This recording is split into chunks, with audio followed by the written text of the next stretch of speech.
I remember that day as if it was yesterday, even though I was only 5 years old. My life seemed infinitely simple then, like the morning light playing in the dust. I, Samantha, am just a girl, with my little joys and simple worries. It was the day when everything changed forever. Dad went on another business trip, leaving my mother and me in our cozy suburban house, which was full of quiet happiness, as if hidden in every corner. Mom always said that a house should be full of love, and I believed her, because this house was all I knew. I was playing with my dolls in the living room, their little plastic faces reflecting the serenity I felt then. It seemed that the world around us was motionless, as if time did not exist at all. Everything was calm and quiet until the doorbell rang. Mom seemed to wake up at that moment. Her face, which had always been soft and calm, suddenly darkened, as if she sensed the approach of a storm. She quickly got up from her chair and rushed to the door. My eyes followed her, not understanding what was going on. Why is she in such a hurry? Who could be in our house at such a time? Of course, I wasn't ready for what was waiting for me outside the door. Mom opened the door and I saw him, a tall man I'd never seen before. He was standing on the threshold, all in dark, with an expression on his face that I couldn't call kind, but also not evil. He was silent, with some hidden tension in his eyes, and I felt a chill run down my spine. Mom suddenly became so hasty, uncharacteristic of her. She literally rushed to get her suitcase, with such impatience, as if she needed to leave this house right now. Her movements were sharp, fast, as if she was trying to hide something. The suitcase zipped up with a distinctive sound of lightning, which previously seemed to me just ordinary, but now it sounded alarmed. "Samantha, darling, go to your room and play," my mother said, her voice trembling, and her eyes, which avoided meeting mine, betrayed something that I could not understand. Of course, I obeyed. Mom was always so kind and gentle that I could never have suspected her of anything bad. But at that moment, when she did not meet my gaze, I felt something in my chest ache, not giving me peace. I quietly, childishly, disappeared around the corner, although, of course, curiosity got the better of me. I bent down and looked through the gap between the wall and the door. Mom was standing in front of this man. She was trying not to look me in the eye, and her face was tense, as if she was hiding some terrible secret. I noticed how her hands were nervously sorting through things, how she hurriedly threw clothes into the suitcase, as if her time was running out and her actions made no sense. The man was standing nearby, as if he was waiting for something. His gaze was dark and cold, and his silence created the feeling that with each passing moment, my mother and I were moving further away from the world in which I lived before. When Mom zipped up the suitcase, her gaze became even more avoidantly distant. She turned to the door, but then she noticed me.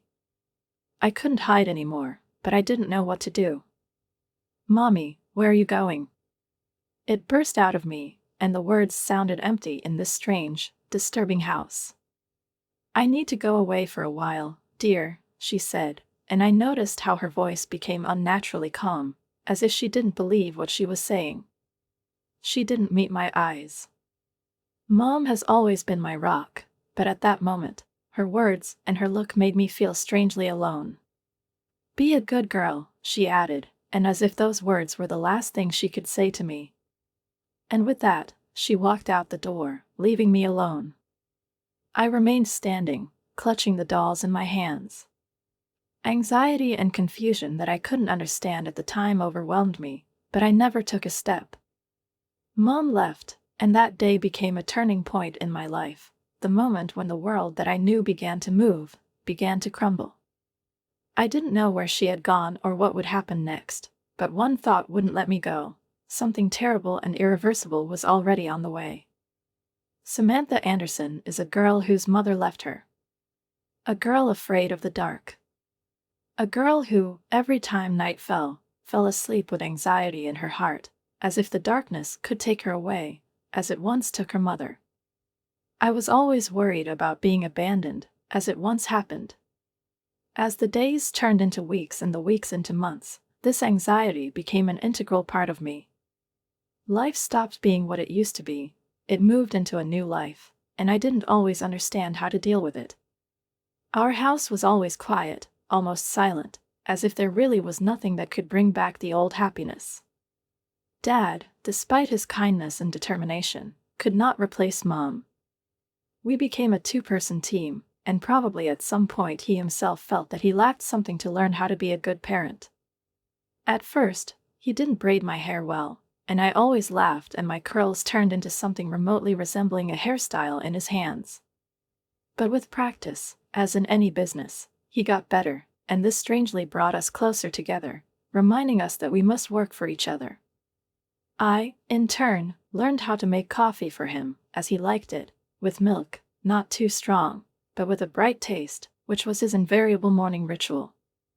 These little moments formed into our new reality, the one that I did not ask for, but which came, and we learned to live it. When I was 7, my dad introduced me to Helen. She came into our house, and I immediately noticed something special about her. She had kind eyes full of warmth and care, and such a smile that I felt at ease, as if she had always been here. She wasn't trying to be my mother, which I appreciated more than anything in the world. Helen didn't break the boundaries that I built around myself, she allowed me to be myself. Instead of invading my dad's and my world, she just existed side by side, as if complementing it. She gave us space, and although her presence was new, it didn't bother me. All this time, I watched her and my father find common ground, how quietly she entered our house, and how this silence with her became something normal. As time passed, Helen gradually became a regular participant in our lives. She was able to listen, did not rush things, did not impose her opinion, but was always there if there was something to discuss. She accepted us for who we are, and every day her presence became something that I began to perceive as something natural. She did not try to replace her mother, and I sincerely respected her for that. She could have taken her place, but she didn't. And although I knew that my mother would not come back, in my heart I felt that Helen somehow helped me feel that life could still be good. One evening, when I was in my room, I heard Dad talking to Helen on the phone. His voice sounded strained, but at the same time there was some uncertainty in it. I overheard the conversation, not knowing what to think.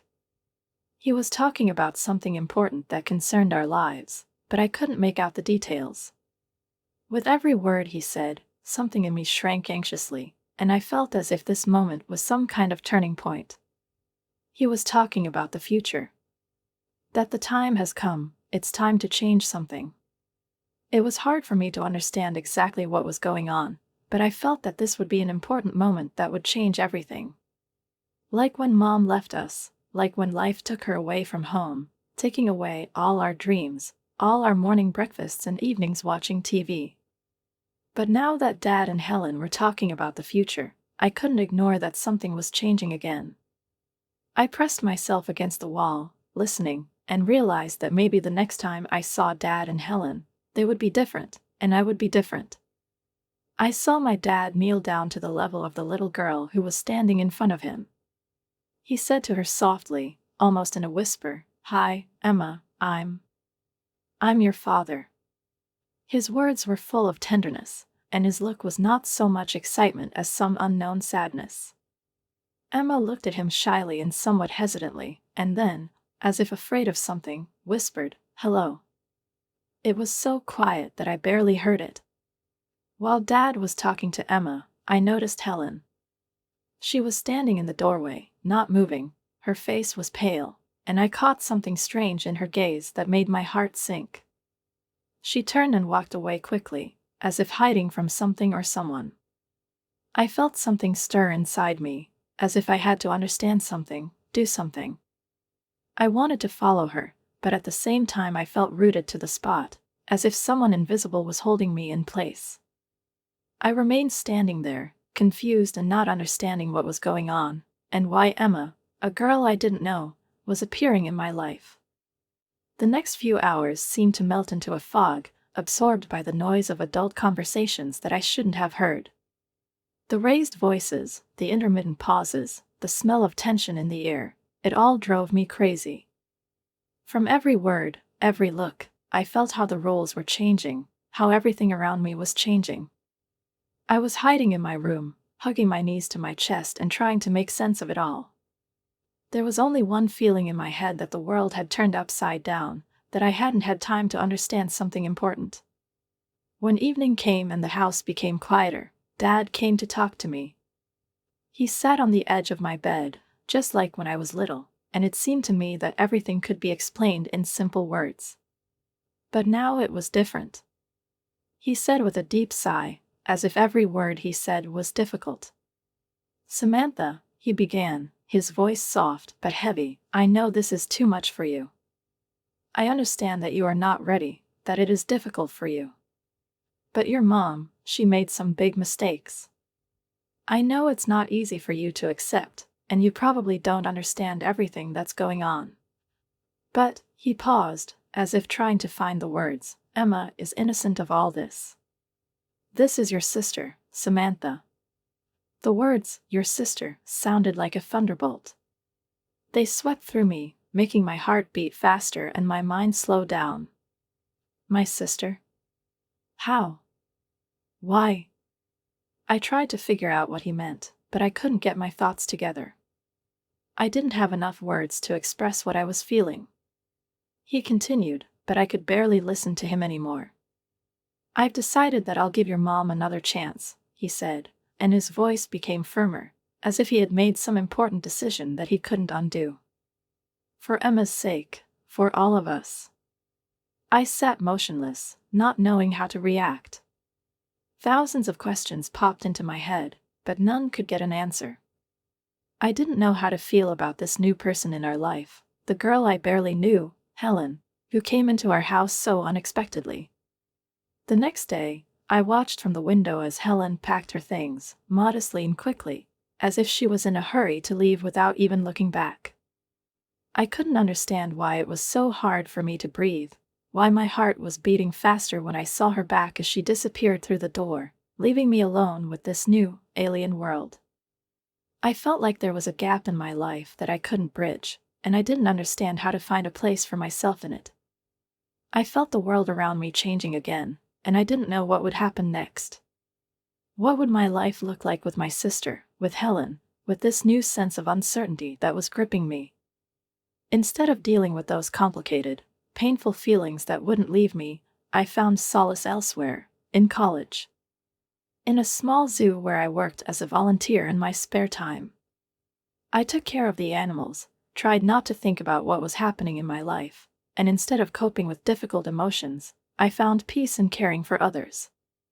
The animals didn't seem to require much, they just were. There was also a particularly grumpy old llama named Larry, who became my favorite. Larry wasn't like most animals, and frankly, not like most people, but he tolerated me. Perhaps because, like me, he preferred peace and quiet, and everything else, noise and uncertainty, irritated him. I got along with him, and it seems he got along with me. His presence has become for me a kind of safe haven in a stormy ocean.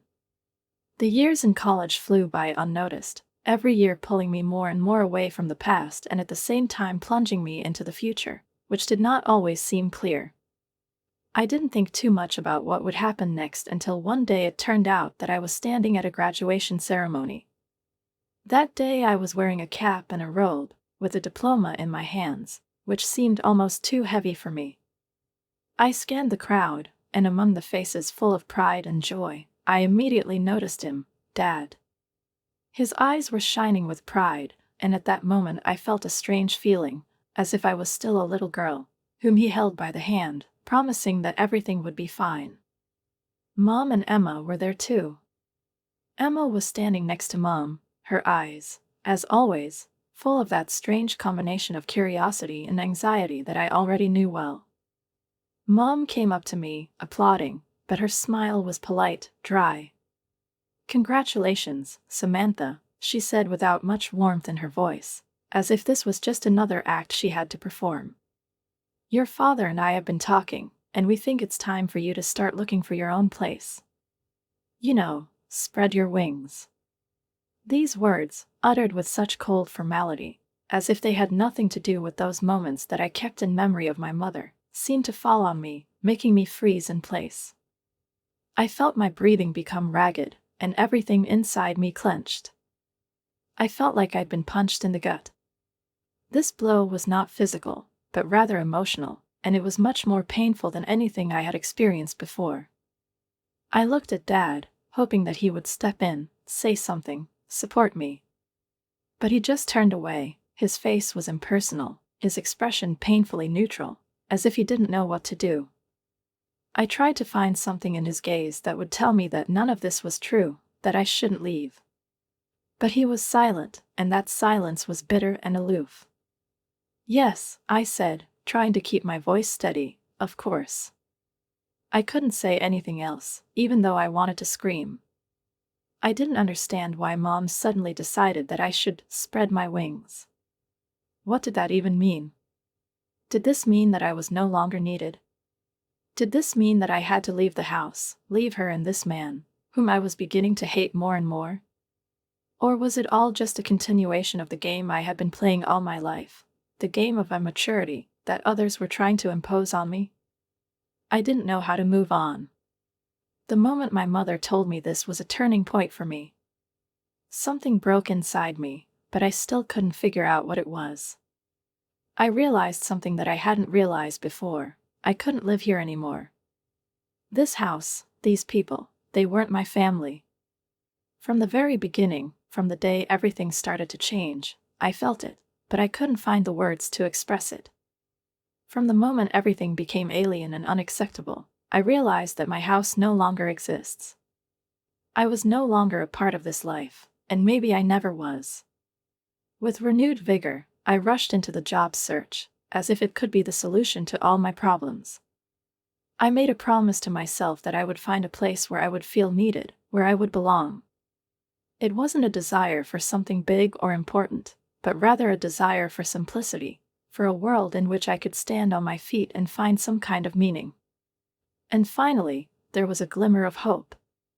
I received an invitation to an interview at a small wildlife rehabilitation center. It wasn't glamorous, it wasn't part of my idealized view of life, but it was a start. I could start here, even if all I had to do was work with animals, take care of them and forget about all the people who couldn't understand me. At that hour in the morning, when I got up and got ready, I felt cautiously optimistic. Maybe this step was exactly what I needed. I left the house, breathing in the fresh morning air, and headed to my destination, hoping that this would be my first step into a new life. But when I arrived, I found an ill-fated note on the door. The interview was canceled due to unforeseen circumstances. We apologize for the inconvenience. Like a running board, an unexpected disappointment left me standing in front of a closed door, at a moment when I was so hoping that something would change. I was standing there, not knowing what to do, and suddenly thoughts began to flash through my head that everything had gone wrong again. What if I can't find anything worthwhile again? What if everything is empty and purposeless again? I felt like the steps I had taken with such diligence were leading me to a dead end. Almost automatically, I returned home, but as soon as I crossed the threshold, I immediately felt that the atmosphere in the house was different. Voices came from the living room, Mom and Emma. I was about to announce my presence when I suddenly froze at the door and heard my name. It was a coincidence, and I shouldn't have been eavesdropping, but I couldn't help but stop. "If Samantha wasn't there at all," Emma said, and I froze in place. These words seemed to pierce the air in which I stood. I felt the ground slipping away from under my feet, as if every word was taking away a piece of me, as if this invisible wall between us was getting stronger. And she continued, it's not fair that she gets even a fraction of her father's money. She's not even part of this family." These words were like a blow to everything that I considered my own.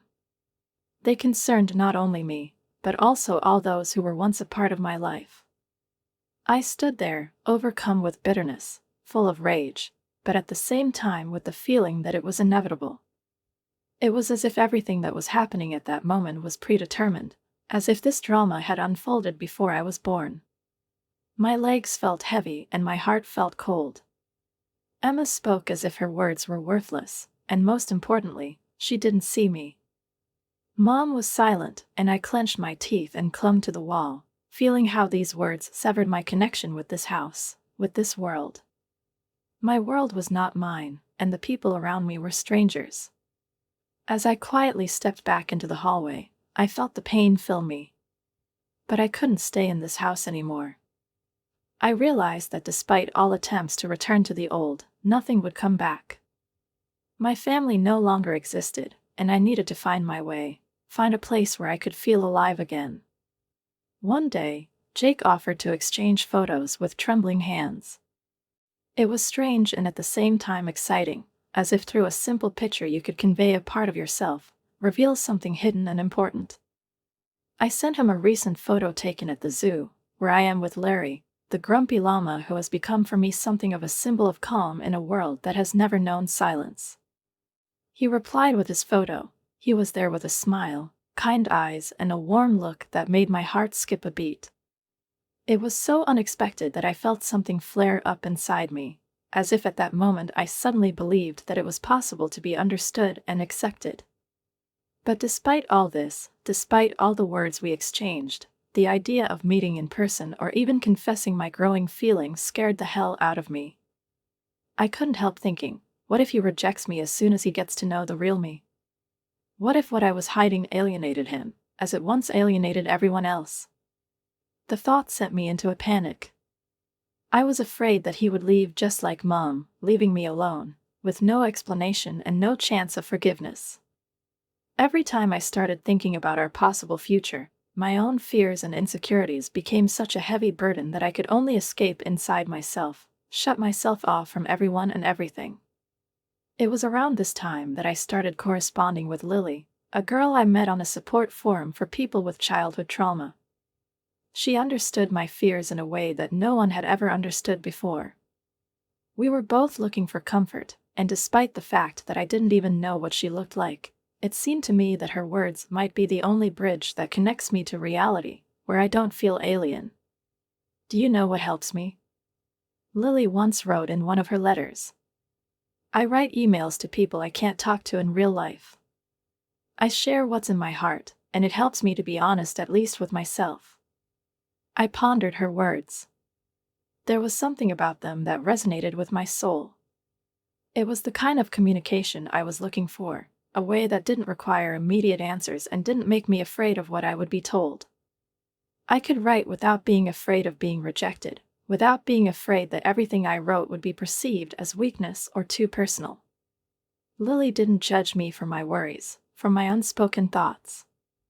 We were just two people trying to find a way out of the maze of our fears and pain. My correspondence with Lily became more and more frequent, and I soon discovered that she understood me better than anyone. Every time I wrote to her, I felt my worries begin to subside a little, as if I could share my weaknesses with someone and not be judged for it. We talked about life, about what torments us both, about how difficult it is to cope with what has left a mark on us. And in those letters, I began to feel that maybe I wasn't as lonely as I thought I was. Lily was the one who showed me that sometimes just being heard is enough to feel that the world is not as cold as I thought it was. When I came out of the kitchen with 2 plates of spaghetti, I found that Mike looked guilty. His face was pale, and he stood there as if he didn't know how to behave. "Samantha," he said, his voice trembling like a string stretched to the limit. "Did I do something wrong?" I felt something tighten in my chest, as if the air around me had become heavy. I was curious what exactly had brought him to this state. He stood there with his eyes full of remorse and doubt, and at some point I realized that he probably saw my letters, those electronic drafts that I kept so carefully as a part of myself that was too vulnerable to be made public. "I saw these emails in your draft folder, and sent them all," Mike said without looking up. His words sounded like a blow. These letters, my most personal thoughts, my feelings, which I never intended to reveal to the world, were sent. I couldn't believe it. These letters, full of pain, hope, and fear, were now in Jake's possession. They were there, in his hands, and I couldn't imagine what he would think of me now. My words, my feelings, which broke out without my knowledge, became part of someone else's reality. The world around me seemed to tilt, as if the whole reality had turned upside down and I had lost control of what was happening. I stood with the plates in my hands, not knowing what to do with this information. The feeling of betrayal filled me to the brim, as if a piece of my heart had been ripped out. These emails that I wrote to Lily, these confessions, my most intimate feelings, were now with him. Jake's. A man I didn't even dare to meet because I was afraid he would reject me, as my mother once did. That night, after Mike left, I couldn't breathe. I was lying in bed, trying to make some sense of what had happened, but all my thoughts merged into one vague cloud of anxiety. My mind was filled with questions. What will Dad think? And what will Jake think? Oh, my God, Jake. I stared at the phone screen, unable to pick it up. My phone rang, a message notification. It was from Jake. I couldn't bring myself to read it. What if he feels disgusted by my feelings? What if he thinks I'm not the right person for him to be with? What if he never wants to talk to me again? I barely slept that night. I tossed and turned in bed, imagining all the worst-case scenarios. My mind couldn't calm down, and despite being tired, I kept replaying in my head those words that maybe shouldn't have been said. There were a lot of questions in my head. What if Jake decides to reject me? And if he doesn't forgive me for putting on paper what I was too afraid to say to his face? These were my most vulnerable feelings, and now they were on display, as if I were standing unprotected in front of him, with all my wounds and fears on display. A few days later, when I finally tried to pull myself together and get beyond this endless cycle of anxiety, I received a new message. But before I could look at the screen, I found it hard to breathe. It was the moment when I realized that my world was no longer the same, and what was happening to this man who knew my darkest corners became so important that I couldn't handle it. I'd like to come to Thanksgiving dinner. Jake offered to support me, but I felt like this was something I needed to face on my own. My heart was pounding as I stood on the threshold of my childhood home, ready to enter a place where once everything was different. This place, which had once been my home, now seemed alien. Sometimes it seems that you are returning to a place that is familiar to you, but everything around you is changing. I felt that something important had happened, and now I needed to find out what it was. When I rang the doorbell, Mom opened it with a barely noticeable smile. Her eyes didn't glow with the warm glow I remembered. "Samantha, how nice of you to join us," she said, but there was no sincerity in her voice, only an elusive tightness. I felt that she was not saying these words for me, but rather for herself, as if by inertia. Her smile did not reach her eyes, and I realized that everything was not the same as it had been before. Emma was sprawled on the couch in the living room, barely looking up from her phone. She didn't even notice me, and that wasn't news. We weren't close. I've always been a stranger to her, not a real part of the family. This time, I was probably even uncomfortable with her in some way, because she clearly wasn't expecting me. Her gaze did not meet mine, and I felt how hard it was for me to breathe in this space that had once been mine, but now seemed alien. Dad came out of the kitchen, and despite all the tension, his hugs were warm and sincere. He seemed happy to see me. "I'm glad you're here, darling," he whispered, and I felt that warm word pierce me like a spark in the dark. But despite his words, the tension was palpable. Mom and Emma exchanged glances, and I saw their smiles become strained and artificial.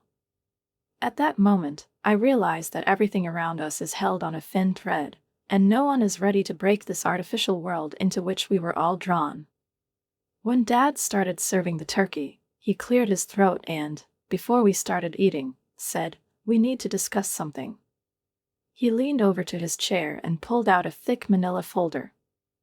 I felt something inside me tighten, as if this moment was crucial, and I already knew that what we had to discuss could change everything. Mom stopped, pausing for a moment. She looked at Dad, and it seemed to me that she understood what he was going to talk about, although she didn't say anything. Emma also looked up from the phone, and there was curiosity and a kind of annoyance in her gaze, as if this conversation was too important for her to ignore it. Everything in the house froze, and I felt time slow down. I didn't have the strength to ask what exactly we needed to discuss, even though a whole hurricane of emotions was raging inside me. Dad opened the folder, and I saw his hands tremble slightly. He started flipping through the pages, and the air in the room became heavy, as if we didn't have enough space to endure what he was about to say. I felt my nerves tighten like a string about to snap. I looked for Jake, who was sitting next to me, but he wasn't there. He was far away, as if he didn't exist at all. I felt lonely again, forgotten among this empty, cold family. Dad started reading aloud. The words he uttered seemed alien to me. They made no sense in this atmosphere. I couldn't understand why he needed to start this conversation at this moment. Why pull out old papers to destroy this already fragile world? But when he raised his head and met my gaze, his eyes were full of determination and pain. And I realized it was inevitable. We were all waiting for him to say that one day. And now this moment has come. Mom and Emma sat motionless, their faces tense, and the weight of what followed his words hung in the air. I could have said that everything would change, but in fact I knew that we all stopped being who we used to be a long time ago. Dad came out of the kitchen, and despite all the tension, his face lit up with a smile.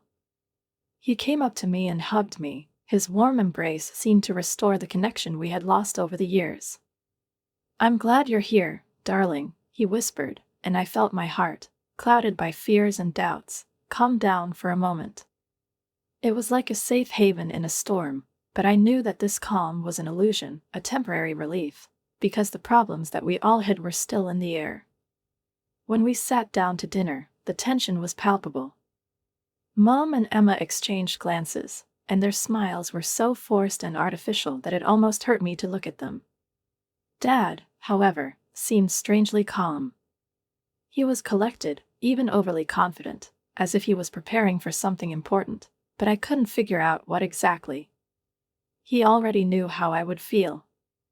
As soon as Mom started serving the turkey, Dad cleared his throat, and I felt the air in the room become denser, as if everything that happened that evening was predictable but inevitable. He leaned over to his chair and pulled out a thick manila folder, placing it on the table in front of him. It was a folder that probably contained all the truth that had been hidden for so long.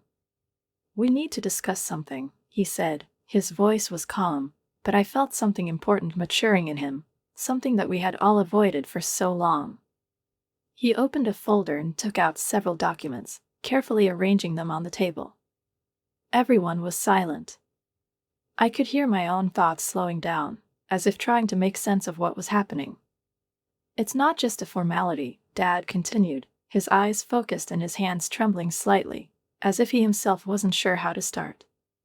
He looked at me and seemed to be trying to convey something to me that was more important than anything we had discussed before. "We decided that something needed to change, Samantha. We are a family. But we can't be family if we're not honest with each other."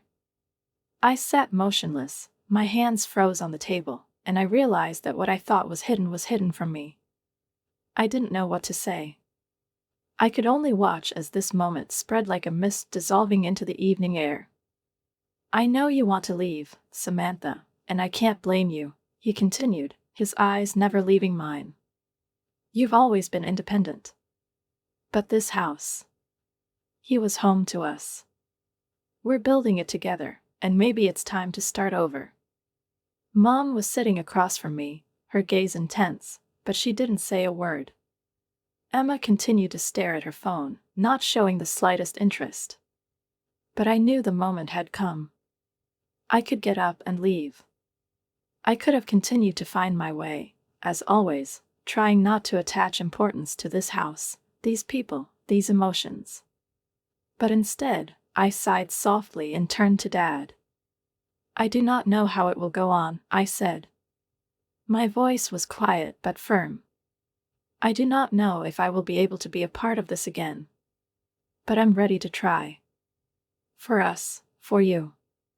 Dad looked at me with a slight smile, and in his eyes I saw the very sincerity I had been looking for all these years.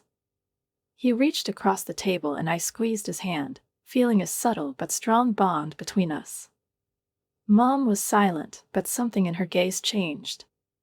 She wasn't smiling, but I could see how the weight she was carrying suddenly became a little lighter. That evening, in this house that was once a stranger to me, I returned not as someone who had run away, but as someone who was ready to be a part of something more than pain and fear. My place here was neither lost nor forgotten. It was vague, just like me. But maybe with this beginning, we could all find a way to move forward, together, despite everything that separated us. We continued to have dinner in silence, but now the silence was different, not empty, but filled with opportunity.